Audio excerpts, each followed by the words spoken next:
Assalamualaikum warahmatullahi wabarakatuh. Halo semuanya, perkenalkan nama aku Nadira Putri Zahra, mahasiswi Ilmu Komunikasi di Universitas Satya Negara Indonesia. Saya ingin mempresentasikan seminar proposal penelitian saya, yaitu analisis semiotika Charles Sanders Peirce terhadap representasi kealamian pada iklan Aqua dan Aquaviva tahun 2025, studi komparasi isu sumber air murni.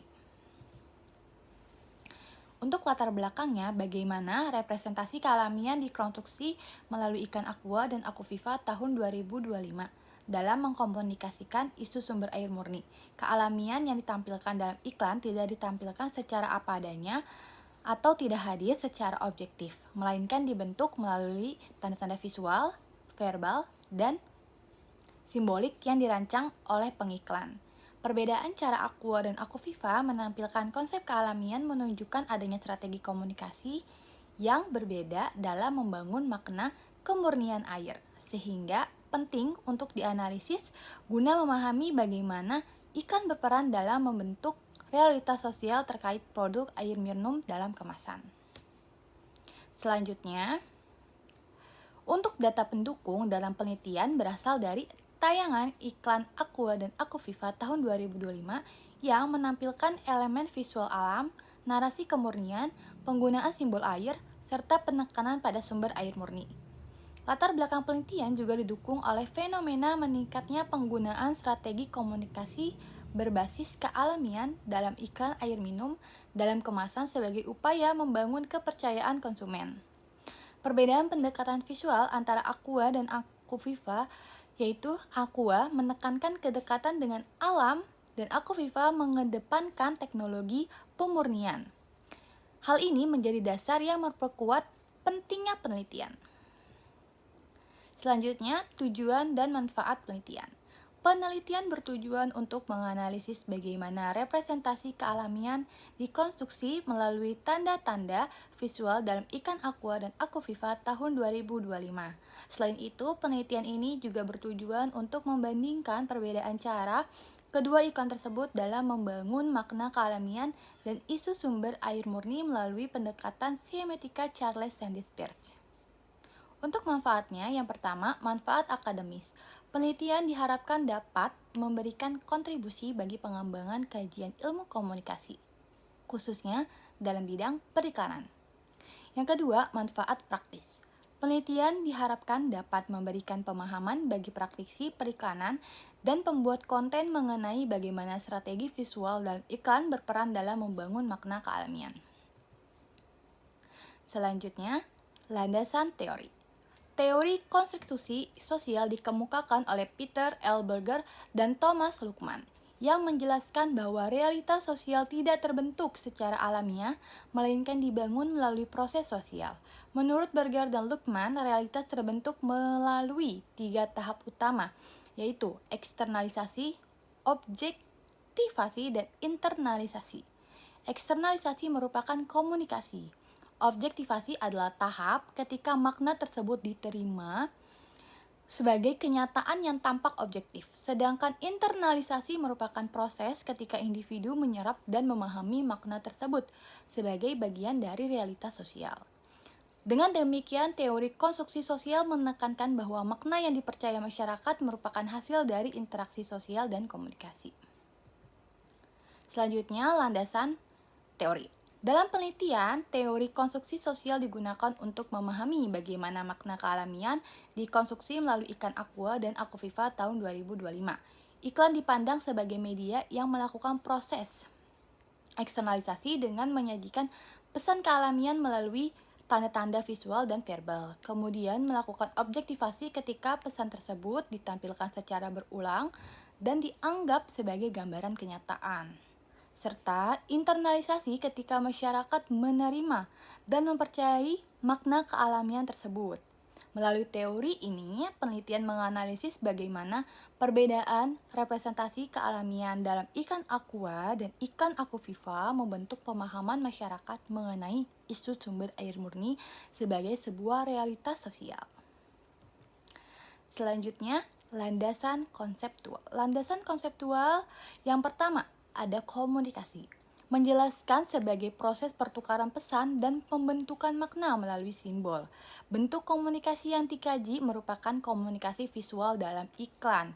Melalui komunikasi tersebut, pesan mengenai kealamian dan kemurnian sumber air disampaikan kepada halayak. Yang kedua, media baru.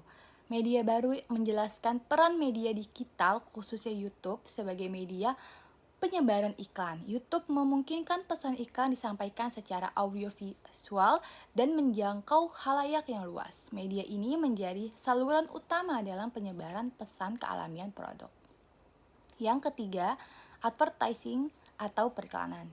Menguraikan iklan sebagai strategi komunikasi pemasaran yang tidak hanya menjual produk, tetapi juga membangun citra dan makna. Iklan Aqua dan Aquaviva digunakan untuk membentuk gambaran kealamian dan kemurnian air. Melalui periklanan, makna tersebut disampaikan secara simbolik kepada masyarakat. Selanjutnya, landasan konseptual yang keempat. Ada iklan Aqua dan iklan Aquaviva tahun 2025.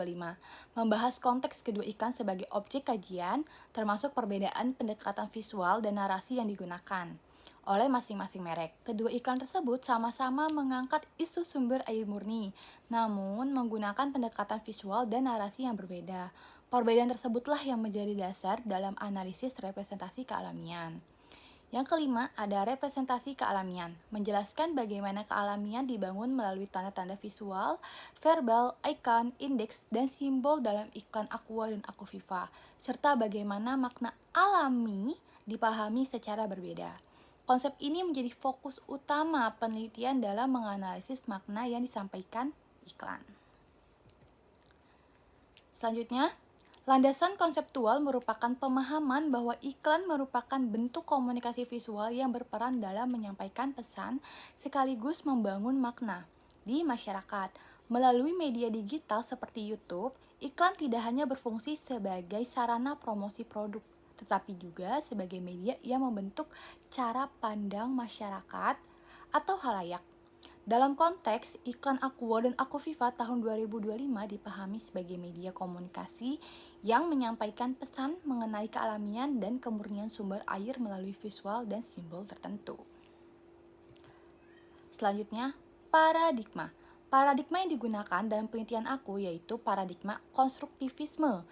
Paradigma konstruktivisme itu memandang bahwa realitas dan makna tidak terbentuk secara alami, melainkan dibangun melalui proses komunikasi dan interaksi sosial.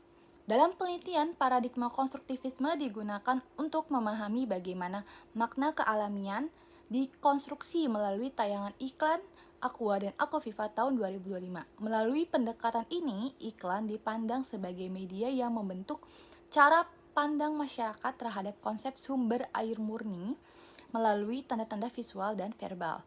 Penelitian ini berfokus pada penafsiran makna dan proses pembentukan realitas sosial yang ditampilkan dalam iklan. Selanjutnya, untuk penelitian terdahulu. Yang pertama ada penelitian berjudul Semiotic Analysis on Aqua Commercial Advertisement. Ayo dukung gerakan 1 untuk 10 version. Oleh Megawati Yuni Putri menganalisis iklan Aqua dengan pendekatan semiotika untuk mengungkapkan makna kemurnian dan kealamian yang dibangun melalui tanda-tanda visual dan naratif dalam iklan. Persamaannya sama penelitian aku itu terletak pada penggunaan pendekatan semiotika dan fokus kajian pada iklan air minum dalam kemasan. Perbedaannya dengan penelitian aku yaitu penelitian Megawati hanya meneliti satu merek, tidak menggunakan teori konstruksi sosial, sedangkan penelitian yang aku teliti itu membandingkan dua merek, yaitu ada Aqua dan Aquaviva, serta menganalisis semiotika dengan teori konstruksi sosial.